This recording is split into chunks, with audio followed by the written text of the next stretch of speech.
6 years. How long ago was that? I got out in 1988. Okay, and what were you incarcerated for?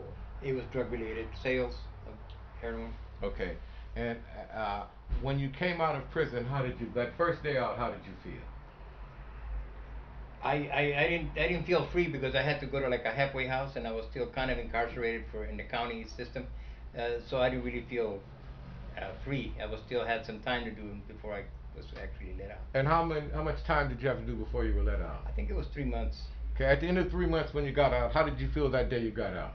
I felt kind of down because I didn't have nothing to. I mean, I felt good because I was out, but what I mean down is that I didn't have any kind of goals. I didn't have a job. I didn't have a place to live. You can only stay so long with moms. That kind of thing. So that's what I felt kind of depressed about. And so, how did you get out of that depression? Actually, I went back to using for a little bit, and the parole officer. I had two parole officers, and they kind of got me into a 21-day methadone detox, which I didn't want because I had been on it years ago in the VA hospital.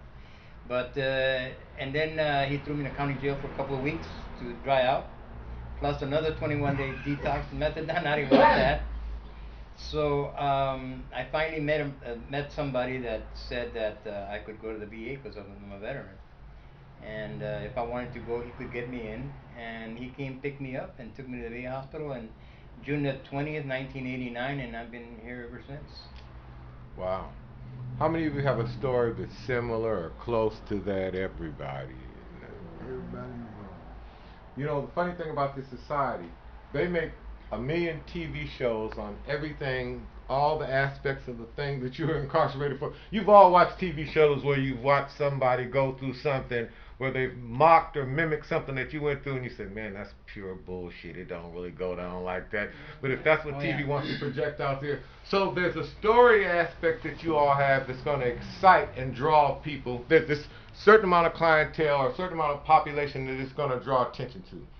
And then there's also part of the population that's going through exactly what you were going through at that time, that they don't know where to go, how to turn, what to do, and they're not going to read no words on the internet. So what this Reentry TV is all about, it's about using the internet to start this broadcast portal that we're going to grow based on all the work that we collectively do, because as you guys understand how this tool works more and more and more, the creativity and the cleverness, because I have a brother, right? Well, I have two brothers. I have one brother that's in on death row in San Quentin, and I got another one that's got life. I don't know where they moved him to now, but they were clever. Most of the people I find out who get incarcerated, for some reason, there's a cleverness that,